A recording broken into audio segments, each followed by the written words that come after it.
Right, and you are listening to Friday with the Fuzz, brought to you by WRMN, AM 1410 in Elgin, and the Elgin Police Department. Today we are joined by the wonderful Chief Jeff Swoboda. Jeff, welcome. Thank you. It's great to be here. Happy Friday to everybody. Good to see you again. We missed you last week. I was here last week. You weren't. No, last week we had Deputy Chief. Oh, that's right. I wasn't here last week. Okay. 2 weeks ago, I think it was, maybe we did it a little bit different way. Yeah. I don't know. We got a new format here. It's a little bit, it's messing with me a little Time bit. flies. Time flies. Exactly. We're doing a different look here, so it's... Yeah, we're trying out something new. Yeah. So, we've got a lot to talk about today. We were just talking a moment ago, seeing about all the different things that have been going on in Elgin, and the big story that's been in the news is that there was a fight that broke out. There was an altercation that took place, and it involves some teenage girls, as far as with the news report that I was able to get and the news release. But what else can you tell us about this fight that happened? Yeah, so on Wednesday afternoon, we actually were notified. We went up to the hospital about a young girl who was up there at the hospital getting treatment, reference a fight, and the investigation went from there. Shortly thereafter, maybe even about the same time, we started getting a lot of information from social media. There were different videos that were going around. Pretty large fight involving at least probably 10 subjects or so, and officers were able to eventually figure out where it occurred, went out and started talking with people, and the investigation kicked off right away. But yeah, the video went viral. It was all over the news. I know even as of yesterday, it was on the 5 o'clock news, 10 o'clock news, and so investigators are still working through it. It does involve juveniles, sadly, and actually kind of disgustingly, it also involves adults. So we are still continuing this investigation. It's probably as long as I know, as long as I've been in school, and probably even before me, kids get in fights. Makes this one a little bit different as well, as we believe, and we're still working through this, that there were some adults involved in it as well, and so that's obviously just sad. But then on top of it, a lot of video of it, but not too many people stopping to break it up or calling the police. So everybody's videotaping, nobody's calling the police. So unfortunately, a girl has to go to the hospital as a result of it. Another one's injured. So as we're working through it, we'll be putting out a press release today, more than likely, and announcing where we're at with the case. But yeah, there's not a whole lot more to go on than that. But I mean, it was an ugly. I mean, most fights are somewhat ugly. This one, just the amount of people, the multiple people on one or two girls, and again, the adults being part of it has really made this one kind of rise up and having many people shaking their heads, including the police department. Yeah, I saw that come across in my email when I first got the press release on it, and I couldn't believe what I was reading. Even when I reported on it on the air, it was astonishing, is what it was. And to have even greater detail now that you're telling us that adults were involved in this as well. That's and that people, bystanders, were simply filming and not taking any sort of action to end it. That's not good. And we've got to do something to try and correct that. I feel, and I don't know what can be done or what steps might be taken to prevent things like this from taking place. Yeah, this is it's spring break, so kids are out and about, and this is again, as we get more information, we'll be able to put it out. But guessing probably social media has a part to play in it as well, with how why people want to fight, and then eventually where to fight. It almost becomes easier with social media when people are at, and people challenging each other and things. But yeah, we'll get to the bottom of it. And I tell people all the time, many people are seeing a fight like that for the first time. Unfortunately, it's not uncommon to have a fight and have, seldom are, fights, one-on-one. I mean, sometimes they are, but, a one-on-one fight where people are fighting fairly. I mean, fights are ugly, and fights, people get hurt and people bleed, and they're, like I said, they're not, like staged movie fights that you see on TV, right, where one punch and somebody goes down. Yeah, and so it's even sadder when it's multiple people on one. I mean, many people look at that and say, that's not fair. You got three people punching and kicking one person. But for many people, it's maybe not the first time they saw a fight up close, but they're having multiple angles from videos that are going on, and it's fights are ugly. And so when you put on top of it that, again, the adults are obviously there, and everyone's videotaping it and laughing and cheering it on, and so it's I think it's kind of made it personal for many people. Like, wow, I feel like I was right there at that fight. Many times you may drive by a fight or you hear a fight happened afterwards, but to be there to see it and to see kind of the reactions of people laughing at someone knocked out and laying there on the street, extremely vulnerable, it's just it's a sad commentary of sometimes how people can act, and especially, like I said, it's not uncommon for kids to fight, but you throw in the adults who are there, it's just it brings it to another level of kind of sickening. So we'll make some arrests on this. I'm confident, especially with the views we've got. Our officers are on it. Our juvenile division's working on it. So there were many other fights that were spawned as a part of this. And again, when something like this happens, then friends of one side want to meet up with friends of the other. So in our patrol division, assisted by our unit for special assignment, and really pretty much everybody on Wednesday night was running around kind of from location to location where there's some altercations. And again, it was kind of unfortunately with spring break, everybody off school and everybody kind of looking to, on an afternoon, get involved in some mischief. Well, they were able to find it. But again, we'll do a press release probably later today, and I'm confident making some arrests, and there'll be multiple people charged with this, I'm sure. Yeah, because you said, you made it very clear that it is in fact spring break right now. Do you feel like pent up things, that happen in school or during school hours, those get kind of built up over a period of time, and then when kids have extended periods of time off of school, they're like, well, now we don't have to worry about being around teachers and authority and things like that, and we can get away with doing things like this? I don't know. It's hard to say. I think always having, positive alternatives for kids, right? I think that is important. So it's always, I'm a big believer in the Boys and Girls Club, the YWCA, places where kids can go and have, positive role models, be able to, be safe in an environment, maybe have fun and play sports, but also study and do a lot of different things. So when you have positive alternatives, kids don't get involved in as much trouble. So sometimes, in the summer, we'll see it where, kids are out and about, and sometimes they're bored, and they'll do things that maybe they wouldn't do if they, had practice, or if they was, more parental supervision. If there were different things going on in their life, they might not have done that. So, kind of the idle hands type of thing. When you don't have something going on, you might just look for something. So the fact that they weren't in school, sometimes we find also, school also increases the amount of interaction you have with other people. And so if you don't like someone, you're going to see them more often in the hallways and after school. So you can make an argument that, there'd be more fights because of that. So I know what you're saying. I think it's just, kids being off school, looking for something to do, something, who knows, like I said, we haven't figured this one out, so I don't want to speak on this case, what exactly set it off, but, many times it's again, just dumb things, but what most people fight about, over stupid things. Someone said, right. Somebody talked to somebody's boyfriend or girlfriend, there's always a million things of what make people fight, and, the fact this happened on a spring break week, it's, we have many fights that happen right after school as well, so it's, I'm not sure that has much to do with it. Okay. So, moving on from that, we've got a lot of topics to talk about today, as we said earlier. So you had your Chiefs meeting this past Monday, and what all went on in this week's meeting? Yeah, this one was pretty much par for the course as far as a lot of speeding issues going on around town. And the nice thing is now with our the reason I wanted to talk about this is with the weather breaking, we can start getting our speed signs out there. So we hang out the signs out on the poles that show people what the speed is, and we also do what we call speed studies. So when many times people will see that we have kind of one of the radars on a pole that's telling people how fast they're going. Well, sometimes those are turned off, and people call and say, hey, that one's not working, it's broken. And many times we'll put that out first where it's not it's not telling the people, displaying what their speed is. But what it's doing is it's collecting the data to see how fast people are going. So they don't alter their speed, so we can actually see what's going on. Because you can imagine if people are speeding in front of your house and then we put this sign up there, they might slow down. And then we would come back and say, well, our speed sign shows that there's really nobody speeding. Well, that's because your sign is up there, and that's exactly true. So what we do is many times we'll put it up there, we'll actually be kind of collecting the data and then figuring out how fast people are going, what time of day are people speeding most often, what's the average speed. So we took all that into account. Sometimes we recognize there's a need to lower a speed limit.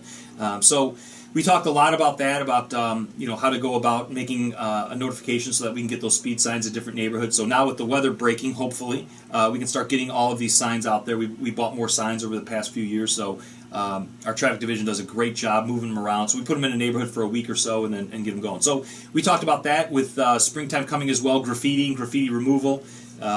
our public works specifically does a great job with removing graffiti immediately. I mean, when it's gang graffiti, I think they have a goal of within 24 hours. And other graffiti, tagging and things, I think they give themselves a little bit of leeway and say, 2 days. But generally speaking, graffiti and those types of things, were markers, and sometimes people ask what's the difference between tagging and graffiti. There's really no difference as far as, technically there is, but as a result, for the average person who sees it, it's just ugly markings of people damaging other people's property. So whether it's someone writing their name in a interesting way that it's considered tagging, or someone doing a gang sign, it's still ugly, and the city's got a great track record of getting that down immediately. So calling 311 anytime they're driving by and they see some graffiti. So now, again, with the weather breaking, Public Works can get out there and get that removed quickly. And if it's on a public way, it becomes real easy for getting it off. If it's on someone's private property, there's a little bit more, because actually removing the graffiti can damage the property a little bit. Mm-hmm. And so they need to get some waivers and make sure that the person allows them to go on their property. So sometimes that can slow it down a little bit. But generally speaking, as people are out and about, and now, hopefully the snow gone for good, and they're seeing, their neighborhoods a little bit more, and obviously kids will be out more and more. As soon as you see graffiti, don't assume that somebody else is calling it in.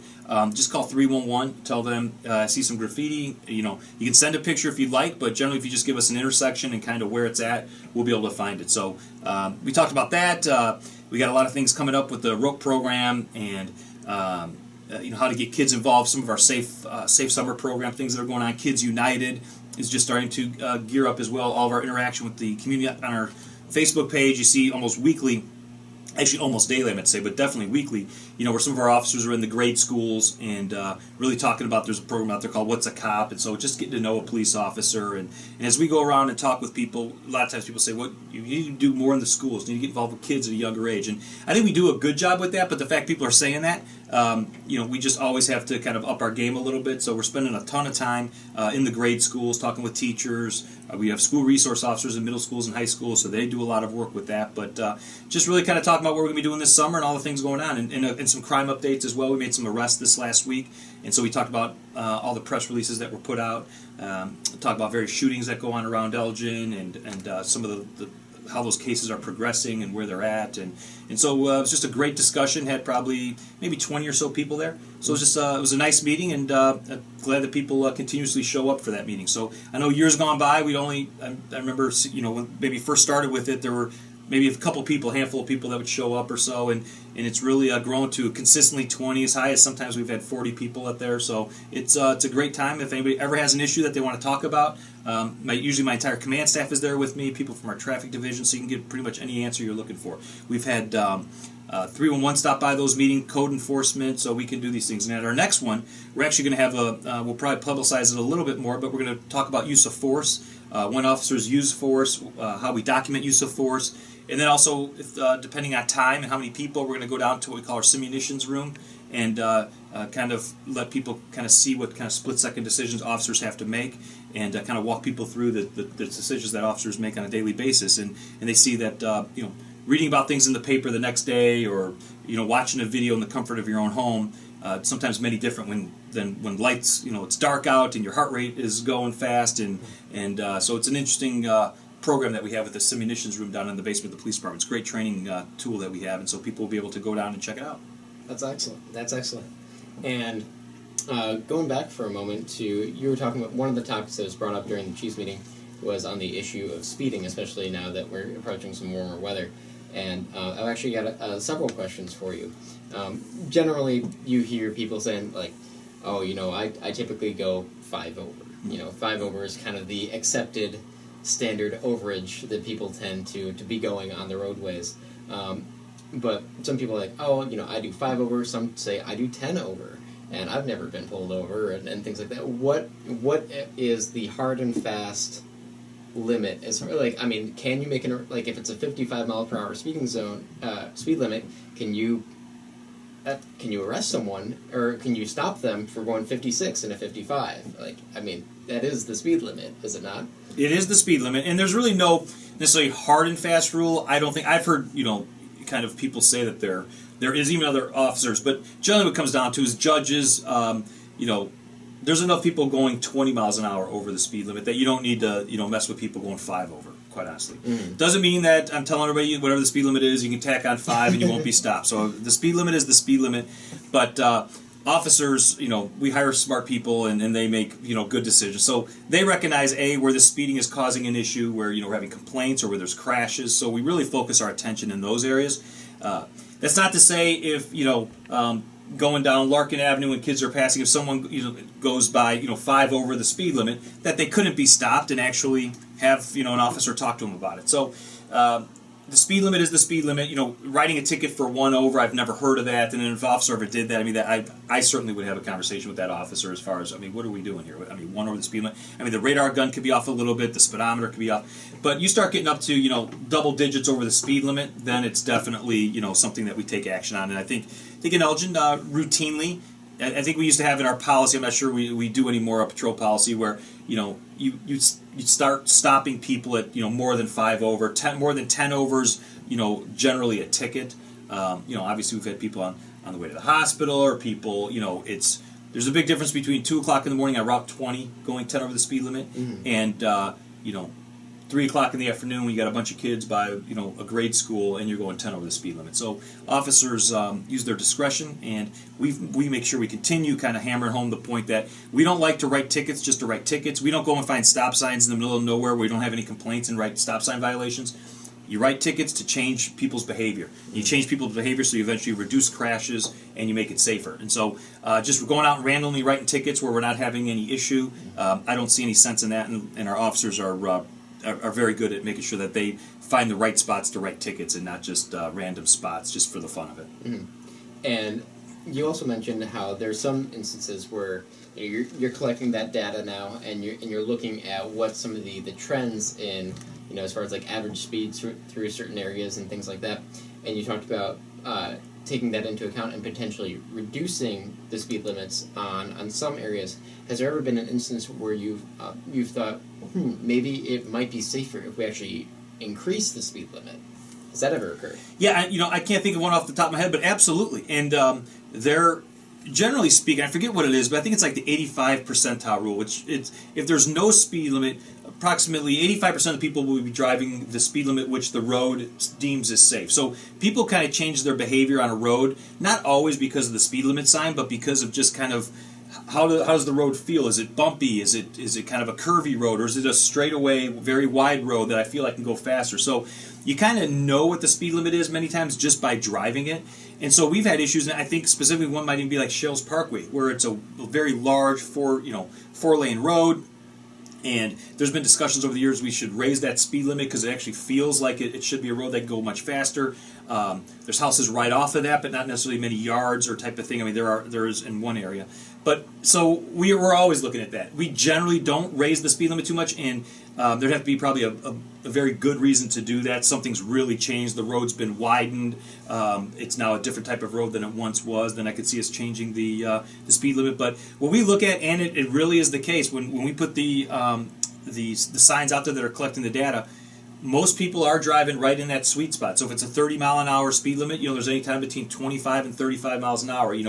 85, 90% of the people are going there. Now you will get the people going, twice the speed limit. And you also get the people, who are going 5 miles an hour. Now, many times it might have been somebody who just pulled over and dropped somebody off and they started up again. So there's a lot of, the data doesn't always tell the entire story, but generally speaking, you can kind of see the wide range of speeds, and most of the speeds on those are right in an area. But it also shows to us exactly, wow, we really need to enforce here right after school. It shows here between, say, 2 and 4 o'clock. The speeds are very high, and so we talk with the residents. And it also kind of goes into just kind of do another discussion. I don't know if I talked about this 2 weeks ago or not, but if you go on crimereports.com, you can see all the traffic stops that have occurred in Elgin. So I know I had a discussion with someone, and they were saying, I haven't seen a police officer in months, and so you guys aren't running any radar by my house. And so I pulled up crimereports.com and was able to see that, no, we actually have made multiple traffic stops around by your house. And the person was at work that time. It's like, I'm at work that time. Where they're speeding more is at the nighttime. And so we talked about that. We changed it. But it's nice to at least have the facts before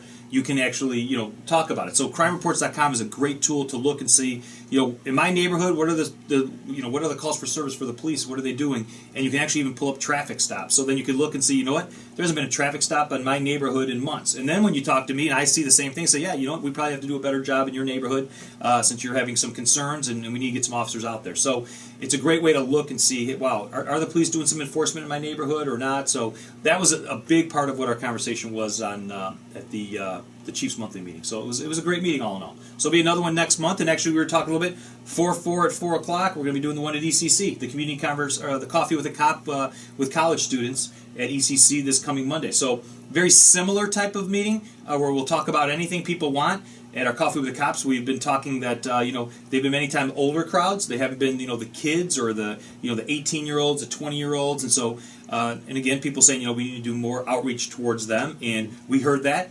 And Commander Lally immediately worked with ECC, and we've got a great program coming up. It's not even a program; it's show up, have some coffee. If you want to stay for 5 minutes or you want to stay for an hour, it's up to you. But we can can discuss any issue you want. Can talk about. Specific things. You can always pull officers on the side if there's somebody going through something themselves that they don't want to announce to the whole group, but there'll be officers there. So somebody's having a custody battle, somebody thinks their friend is being abused or something like that, domestic violence. There'll be plenty of officers there that we can pull somebody on the side. And that's really what we've seen has been the best part of the Coffee with a Cop. There's great discussion. We get a lot of information exchange. But really it's that getting to know the officer. And then when something's going on in someone's life, they can say, you know what, I'm going to call. I know Chief Swoboda. I'm going to give him a call, see what's going on with this. Mm-hmm. And so we do a lot of kind of sidebar discussions, help people through some things that they're going through. It could be as simple as, I've got a traffic crash and I don't even know where to fill out this form. Where do I send it to? So there'll be officers there, can answer any questions you want about anything that's going on, and hopefully we'll be able to help some people through some things they're going through. Excellent. Well, it looks like we've got a patient caller waiting on the phone lines. If we want to grab our headphones here, sure. And let's see what their question might be for us. Hello and welcome to Friday with the Fuzz. Who are we speaking with?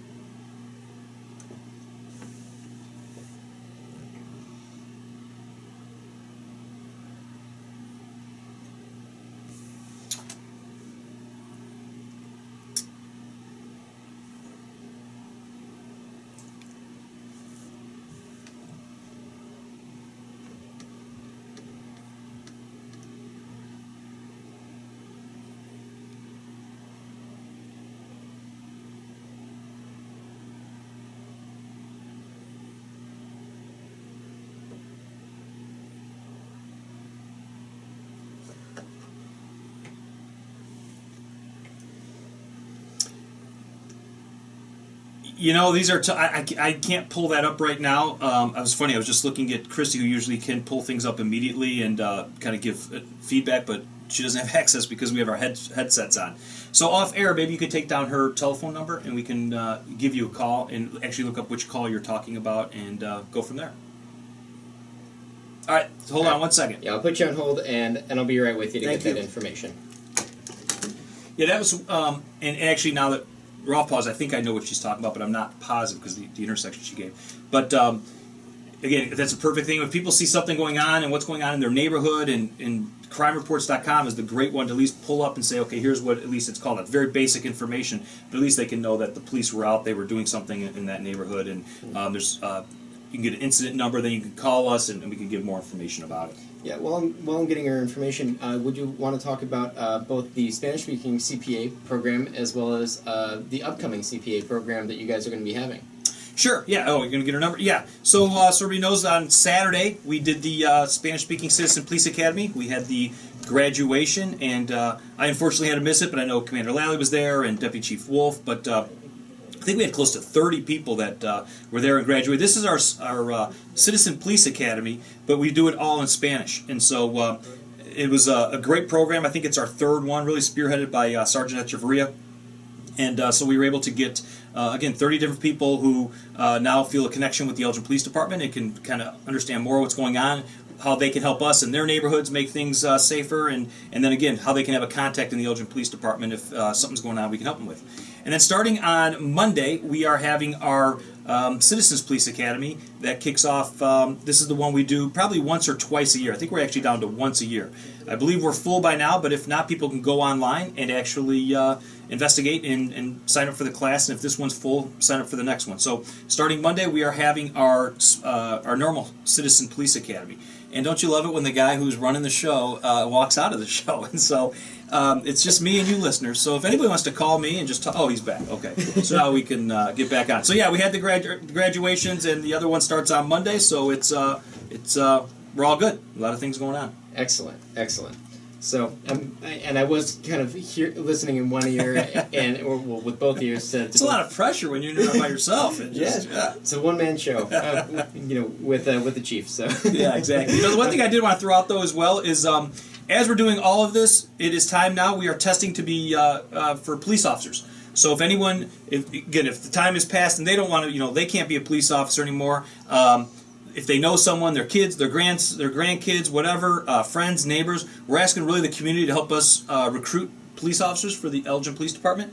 And I always tell people when they say, what are we doing to recruit more people from Elgin, and what are we doing to recruit more diverse candidates? And it's like, the Elgin Police Department, we're doing a lot. We're going many places. We are looking to get as many people as we can who want to take the test. But it's not just our responsibility, it's the community's responsibility. So I'm asking people to really take time and encourage friends, loved ones, anyone they know who might want to be a police officer. It doesn't mean you had to go through and be a criminal justice major in college to do this. Policing and some of our best officers actually started in other careers and then realized they wanted to make a change, they wanted to become a police officer, they wanted to do something different, and then they took the test to be a police officer. So don't think that because you're in sales right now that you can't be a police officer, or you went to school because you were a teacher, you wanted to be a teacher, and now maybe you do, maybe you don't, you're looking for a career change.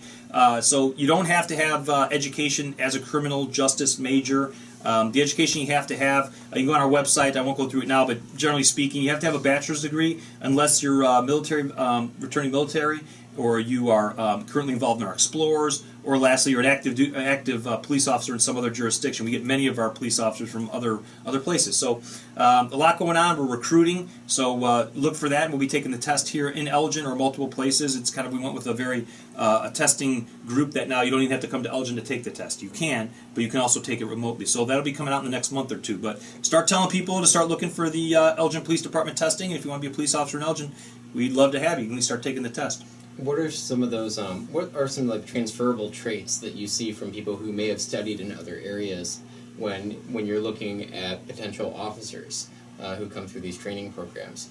Are there any particular majors that you're because police work isn't just guys who are out walking the streets or in their squad cars. There's a lot back at the station that goes on as well, and I had the opportunity when I came in to tell you that I was going to be out of town a few weeks ago. I had the opportunity to meet quite a few of the staff at the police department, and it just really gave me a better scope of how much goes into running a really effective police program. So, yeah, as far as I don't know about necessarily majors, because I know people who major in certain things and they're not good. I think, but kind of the point of your question is people are good communicators. Mm-hmm. I think that's the best. People who recognize that, if you're talking with someone, a big part of talking and communicating is listening. So having officers that are able to walk into any setting and can talk to anybody, can listen. They have good writing skills. They can write a good police report. We can train them the technical skills of writing a police report, but you have to be able to put a sentence together and type that out. So technology has helped. And we're getting some people now whose minors have been, computer science. And so that helps tremendously, because in a squad car now, it's very futuristic in many ways, the amount of technology we're running in the Elgin Police Department, or our real-time information center, the computers in the cars, to the smartphones we use, and the social media that we're involved in. There's so much going on. So I think that while we look for people with technology skills, you have to have you have to be physically fit. You have to be able to not be you still have to qualify with a handgun, and you have to be able to be able to protect yourself and others. So you have to be in some way of again, physical fitness is a big part of the job. The most important, I believe, is ability to communicate with people, be able to talk with everyone, listen, solve problems. That's a big part of it. Work as a team. And I've seen a lot of good police officers or even supervisors who are very smart and maybe very good police officers, but they're not able to work as part of a team to solve a problem, and that's a recipe for failure. So all of those things. So we're doing a lot of recruiting. It was actually Sergeant Katie Potts' idea. We're doing a lot of recruiting with athletic departments in colleges. These are groups of kids who are used to working as a team, whether it's a basketball team or a baseball team, and we're reaching out to athletic directors and talking, hey, when college is over, and like most many kids when they're in college, had big dreams of, I'm going to go pro and all these things, especially in big schools. When they realize that that's more difficult than it is, many then are looking for, wow, what do I want to get involved in? And as part of our recruiting effort that just paid off, we just, our most recent hire played in the NFL, offensive lineman. And so we're excited about doing that type of stuff. So we're really recruiting athletes who are looking, maybe they didn't know exactly what they wanted to do. They were in college. They were going specifically because they were playing the sports. And many I've seen take general education type classes. And so when they realize what policing is, that it's not all running out and arresting people. There's police officers in schools. There's police officers who work with the Boys and Girls Club. There's police officers on midnight shift patrol. There's so many different things you can do as a police officer nowadays with the technology. We're looking for all sorts of people. So if you even got an inkling for it, contact us and you come down. You can do a ride along, see if it's something you want to do. And you can take the test, and like I said, the more the merrier. We're trying to get as many people out to take the test as possible. Absolutely. Well, I think we're officially out of time here for Officially out of time. Steve Thorne's going to come in and run us out. Yep. So you've been listening to Friday with the Fuzz. We've been here today with Chief Swoboda. So, Jeff, thank you for joining us. You're welcome. Always. You changing the name, or what are you doing? We're thinking about changing the name. I'm putting me on the spot here. We'll talk about it next week. But we're thinking of a name change. We're thinking of potentially going to the 5-0 Forum. So, look at you! All right. So that might be what's in store for next week. So instead of Friday for the Fuzz, you might be looking out for the 5-0 Forum. I know George would like that name change. He never was a big listener out there. George never liked the name Friday with the Fuzz. So I know he's probably looking forward to a name change. So all right. At least have one happy listener. And then also just to kind of tease it for next week, we were talking before the show. I was out in Las Vegas a number of weeks ago with some friends. And, we had a good time. We were a big group, so we all pretty much traveled together and everything wherever we went in Vegas. And but the thing is, something that, it's worth noting that you have to be aware of your surroundings when you're in an unfamiliar area. And that's something that I think we're going to talk about next week, is just being aware of your surroundings and taking those things into account and being safe. And I believe there's also a number of apps that you can use that are available on the market right now for people who so that they can contact friends, family, whoever, so that they can travel a little bit more safely when they're in new areas. So. Yeah, we can talk about that next week. In fact, I've already got somebody in my mind that I can bring in with me who talks a lot about the different apps and technology that's out there. And you don't even have to be traveling necessarily, but you could be wanting to follow a loved one as they're maybe in a neighborhood that they're going someplace that they're unfamiliar with, and you can help them get to where they're going by using technology. So we'll talk about that next week. I think it'll be a good show. Excellent. Well, thank you for listening to Friday with the Fuzz. This has been Paul and Chief Swoboda on WRMN AM 1410 in Elgin.